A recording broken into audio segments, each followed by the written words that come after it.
नमस्कार दोस्तों, आप सभी का हमारे चैनल रिलायबल नॉलेज पर स्वागत है। आज हम बात करेंगे नेपाल में चल रहे महा आंदोलन, यूं कहें जन आक्रोश का, जिसके चलते नेपाल में जनता द्वारा ही चुनी गई सरकार को इस्तीफा देना पड़ा।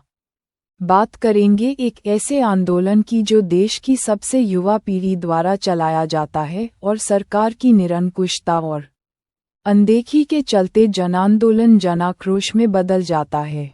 इसका संपूर्ण और सटीक विश्लेषण को देखेंगे। अगर आप चैनल पर नए हैं तो चैनल को सब्सक्राइब करें। नेपाल में हाल ही में हुए विरोध प्रदर्शनों का नेतृत्व जेन ज़ेड पीढ़ी ने किया, जो देश की सबसे युवा और डिजिटल रूप से सबसे अधिक जुड़ी हुई आबादी है। ये प्रदर्शन पारंपरिक राजनीतिक आंदोलनों से बिल्कुल अलग थे। ये मुख्य रूप से सोशल मीडिया पर सरकार के प्रतिबंध के विरोध में शुरू हुए, लेकिन जल्द ही भ्रष्टाचार, कुशासन और बेरोजगारी जैसे गहरे मुद्दों पर सरकार के खिलाफ व्यापक आक्रोश में बदल गए। जेन ज़ेड कौन है? जेन ज़ेड वे युवा हैं जिनका जन्म 1997 से 2012 के बीच हुआ है। नेपाल में ये युवा शहरी केंद्रों में बड़े हुए हैं और उनके पास इंटरनेट, स्मार्टफोन और सोशल मीडिया तक अभूतपूर्व पहुंच है। ये डिजिटल नेटिव हैं, यानी डिजिटल दुनिया उनके जीवन का एक अभिन्न हिस्सा है। फेसबुक, टिकटॉक, इंस्टाग्राम और ट्विटर जैसे प्लेटफॉर्म उनके लिए सिर्फ मनोरंजन के साधन नहीं हैं। वे सूचना, शिक्षा, सामाजिक संपर्क और अपनी राय व्यक्त करने के मंच भी हैं।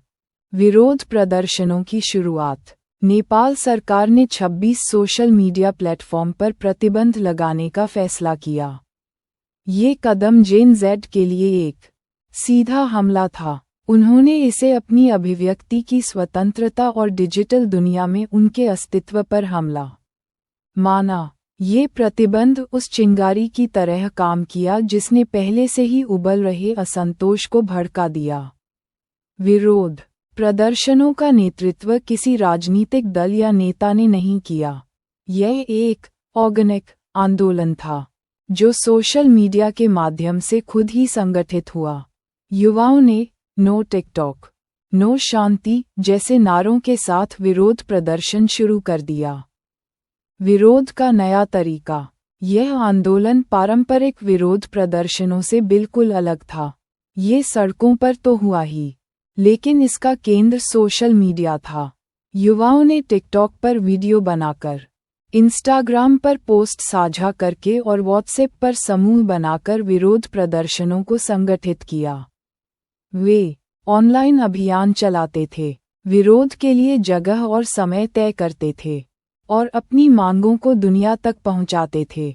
इस डिजिटल संगठन ने आंदोलन को अविश्वसनीय गति दी और इसे देश के कोने कोने में फैला दिया। प्रमुख मुद्दे। शुरुआत सोशल मीडिया प्रतिबंध से हुई, लेकिन जल्द ही यह विरोध प्रदर्शन नेपाल की राजनीतिक और सामाजिक समस्याओं को उजागर करने लगा।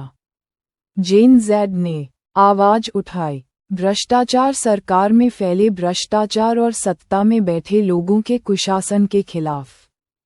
बेरोजगारी, युवाओं के लिए नौकरी के अवसरों की कमी और शिक्षा प्रणाली की कमियों के खिलाफ।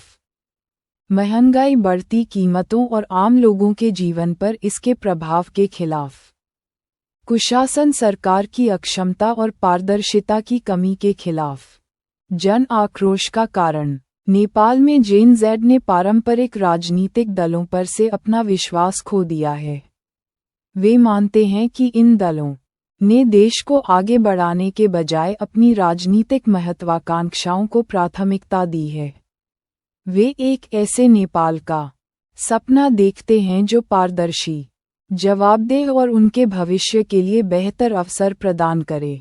ये युवा पीढ़ी नेपाल बंद या चक्का जाम जैसे पारंपरिक विरोधों में विश्वास नहीं करती। वे सीधे और प्रभावी तरीके से अपनी आवाज उठाना चाहते हैं। सरकार की प्रतिक्रिया। सरकार ने शुरू में इन विरोध प्रदर्शनों को नज़रअंदाज करने की कोशिश की, लेकिन जल्द ही यह स्पष्ट हो गया कि यह एक गंभीर आंदोलन है। पुलिस ने प्रदर्शनकारियों पर बल प्रयोग किया, जिससे कई लोग घायल हुए और कुछ की मौत भी हो गई। इस बल प्रयोग ने युवाओं के गुस्से को और भड़का दिया। इस आंदोलन ने सरकार को दबाव में ला दिया है और उन्हें अपनी नीतियों पर पुनर्विचार करने के लिए मजबूर किया है। भविष्य की दिशा। नेपाल में जेन ज़ेड का आंदोलन देश की राजनीति के लिए एक महत्वपूर्ण मोड़ है। ये दिखाता है कि युवा पीढ़ी अपनी आवाज़ उठाने से नहीं डरती।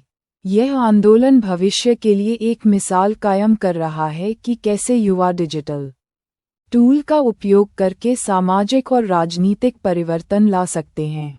वे एक ऐसे नेपाल का निर्माण करना चाहते हैं जो उनके सपनों और आकांक्षाओं के अनुरूप हो। यह आंदोलन सिर्फ सोशल मीडिया प्रतिबंध के बारे में नहीं है, बल्कि यह एक बेहतर भविष्य के लिए नेपाल की युवा पीढ़ी की गहरी इच्छा का प्रतीक है। इस आंदोलन ने नेपाल की युवा पीढ़ी को एकजुट किया है और उन्हें अपनी राजनीतिक शक्ति का एहसास दिलाया है। ये संभव है कि यह आंदोलन देश की राजनीतिक दिशा को हमेशा के लिए बदल दे। इस आंदोलन से दुनिया के तमाम उन सरकारों को सबक लेना चाहिए जो जनता की आवाज़ को दबाने की कोशिश करते हैं।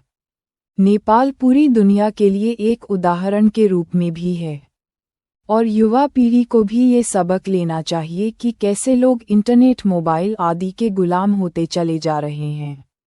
आज के लिए इतना ही।